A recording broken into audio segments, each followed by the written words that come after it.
Hello, I hope you're well out there.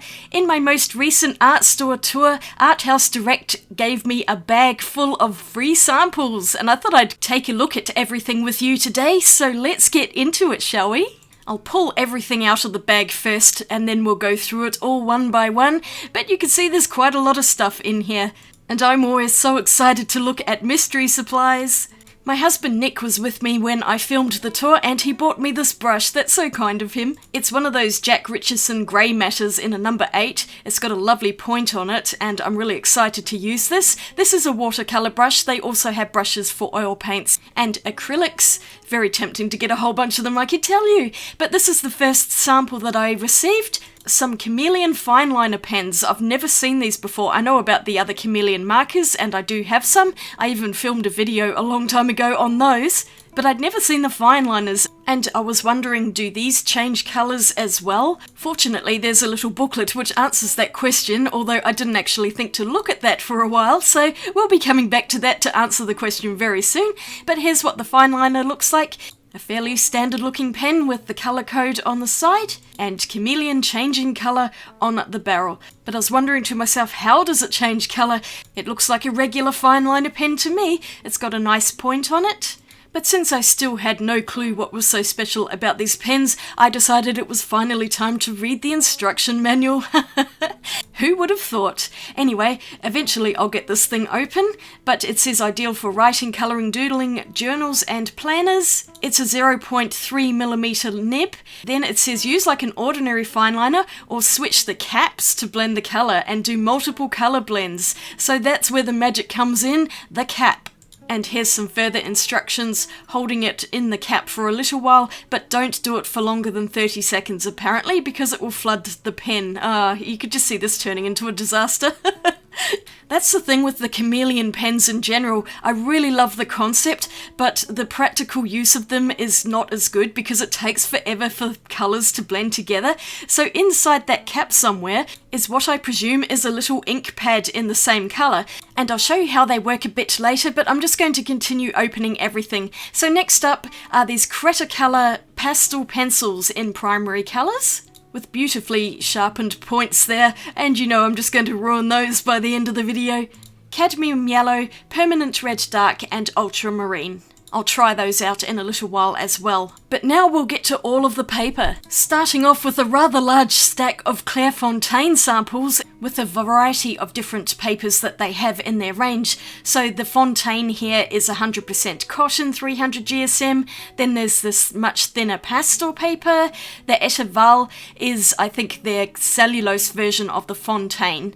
I love paper samples like this because there's a large enough space to do a painting on there, and all of the details of the paper is at the top of the page so that you can refer back to it, and it's a really excellent way just to go through different kinds of paper and try them out until you find the one that you like the best.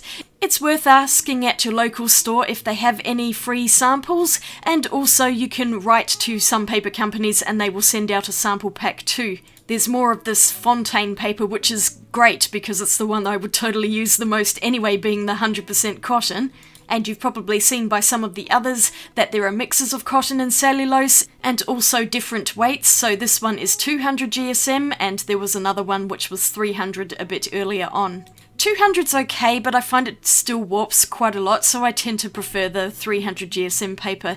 This one here, Flamboyant, is a mix of cotton and cellulose. 50-50 by the looks of things. It would be interesting to compare the 50% with the 100% cotton and also the 100% cellulose. I think I might do a little video just comparing all three kinds of paper and see if we could see a difference. The manager also gave me a generous supply of all of these free samples, and I don't actually do these tours to get free stuff. I do them because it's just really fun to walk around art shops, but I'm super thankful to receive some freebies, a little perk of the job there. I think because there's a lot of paper here, I'm probably going to actually give some of this away anyhow and share the love. Quite possibly when I reach 10,000 subscribers, which is not too far away, but oh, it's so close I can taste it. Here are some lighter 250 GSM cotton papers as well. I love paper so much. I have a ridiculous amount of it in my studio, But there's always room for more. And next up we have the sample pack of Stillman & Byrne papers. This is all of the papers they have in their range. I think I actually have one of these already in my studio, but I've got another one here now, and I'll just go through them all. They range from alpha to zeta, and they come in a variety of sketchbooks. The beta series is probably my favourite for watercolour sketchbooks because the paper's nice and thick. The sketchbook I filled in Greece last year is a Stillman & Byrne beta. Gamma and Delta have ivory paper in different thicknesses, and then Epsilon and Zeta are smooth papers in a bright white, as are Alpha and Beta, but those two are more of a cold press. The Nova series are toned papers in beige, grey and black. Maybe I could do an artwork on each of these papers in a video. I'm getting ideas as I'm recording this one. But yes, having a sample pack like this makes it so much cheaper because then you can really decide which kind of paper you want before buying the sketchbook. Last up are these Magnani 1404 paper samples in a lovely envelope, and I think I'll probably just keep one of these for myself and give the other away. But let's open this up and see what the papers look like. I know I'll be keeping that cardboard for my paper crafting as well. A while ago I bought a large sheet of Magnani paper from a different art store, and do you think I can remember which one it is? I'm hoping I can figure it out from these paper samples. It was definitely a white cotton, and I'm not even sure if it is in this set.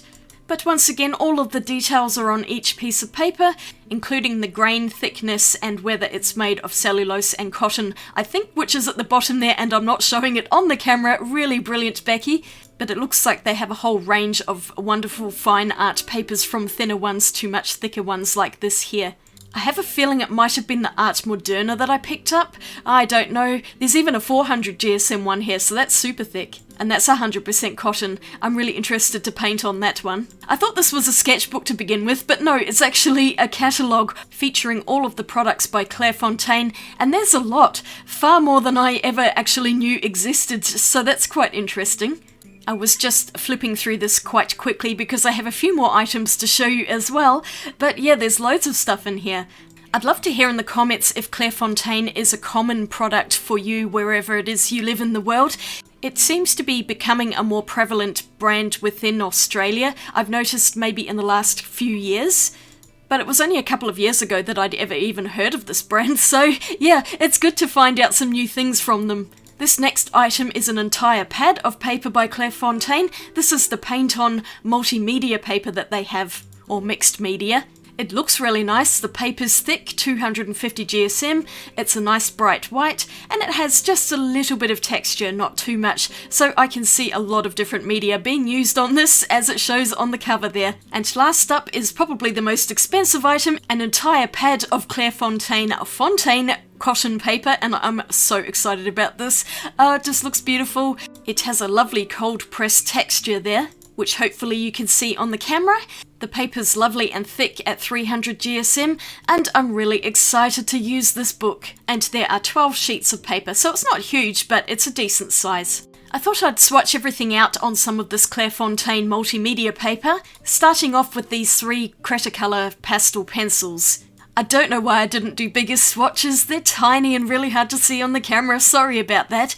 But I was just getting an idea of what the paper would be like, and you can see it does have a bit of texture. The pastel pencils, of course, lift really easily when they're smudged. Now I'm trying out these fine liners, just using them like regular pens to begin with, and all of the colours are actually fairly light, so it's not easy to see these on camera either. And as regular pens, they work perfectly well. I will be mixing them together in a little while. I was just getting an idea of how they draw out, and a couple of them are very pale, as you can see there, in shades of blues and purples. So up next, I'm trying out this Grey Matters brush that Nick bought for me, and I grabbed out this Cloverleaf palette which has Sennelier watercolours in it. I'm swatching in primary colours again just to go with the Cretacolor pencils, but I was just getting an idea of how well this paper would hold up to water because it does say mixed media and it has got a picture of a paintbrush on the cover. How gorgeous is that vermilion colour by Sennelier? I love that one so much. But I just did a brief swatch here and then I decided to blend them in to see how well they would blend on the paper. You can see there's a little bit of a sharp line there where the two colours touch each other, but it actually blended out pretty well, and the brush is lovely. I had one piece of pastel paper in that bunch of Clairefontaine samples, so I thought I may as well use it with the pencils. considering this is exactly what it's meant to be used for. I've gone back to basics here and I'm drawing an apple using all 3 primary colours to see how they'll go on the paper and how well they will blend with each other. Honestly, I am pretty hopeless with pastels in general. I just don't have that much experience, but I am trying to use them a bit more often and get better with them. The pastel paper, although it's quite thin at 130 GSM, it does have a decent texture on it, so I was able to get quite a few layers, and I'm just using a cotton bud there to blend everything out. It looks like a horrible mess at this point, but it did get better once I added in a few more layers. I didn't spend a lot of time on this, it's really just a quick sketch, but the pastel pencils seem very nice. I really love the red and the blue. The yellow was a bit weaker in tinting strength by comparison to the other 2, so it was a little bit harder to blend with it. It kept picking up all of the red and just going completely orange. I also managed to touch my hand to the picture at one point and I've got smudges all over the paper. That actually lifted off really easily with the kneaded eraser, as you can see there, fortunately. I think that's the thing I dislike the most about pastels, is the way they lift just so easily. I find them very difficult to control. I much prefer regular coloured pencils to pastel pencils, but it's good for me to get out of my comfort zone and try a few new things. And I would definitely consider the Creta colours if I was to get a larger set of pastel pencils. They sharpened nicely in the hand crank sharpener, and I'm just finishing up here, blending it with my fingers and then using one of these tiny erasers to lift a few highlights. It turned out relatively okay in the end. I'll show it later, but I'm also drawing an apple on the mixed media paper because it does include pastels on the front cover too, so I was curious to know how well they'd work on here, if it would be any different. The paper does actually have a surprising amount of tooth in it. It looks really smooth on first glance, but when I started drawing you could probably see how textured it is. So the pencils worked quite well on this as well, and I think actually maybe even blended a little bit more easily. So I have to say I'm quite impressed with this mixed media Clairefontaine paper. I'm glad I was given a whole pad of it. I'm sure it will come in really handy, and I'm hoping to try out coloured pencils on it as well. I was having one of those days where I just couldn't think of anything to draw, which is why I'm just drawing apples, and I also thought it would be good to do exactly the same picture to try out different media. So once again we have another apple, and this time I'm using the lovely brush with the same 3 colours from the Sennelier set, and I'm just painting it in to see how well this paper will hold up to a heavy wash of paint. It's pretty much as I expected. The paper did buckle quite a bit, but otherwise it held up pretty well and the colours look incredibly vibrant on it, so I like that about this paper. And I finally tried out the pens. I swapped the pens over with different coloured caps. It didn't work to begin with, but then I got the hang of it, and you could probably see how it's changing from one colour to the other. It's okay, but really I'm far too impatient to use these on a long term, so I'd probably just use them as regular fine liners, but you can get a gradient from one colour to another, so they do work. It would be easier to have shown if they were darker colours though, I think. I'm just doing another layer on this apple because it's a bit of a mess at the moment, just trying to mix in the blue so it doesn't look quite as blue. And it blended together very well, so I added some white highlights over everything just to give it a bit more interest, and these are my final pictures, just showing you the difference between the 2 papers. The pastel paper's nice enough, but I would probably just stick with the mixed media paper because I really just don't use pastels that often. But the paper seems very high quality and would be great for any pastel artists. So this is pretty much all I got done today. Unfortunately, I would have liked to have tried some more of the papers because I still have a giant stack of them here. But I'm going out to see my dad next week and I really wanted to upload this video before I left because I just know when I get back I won't do it. And I wanted to share all of the paper samples with you. At least I got a couple of little artworks done.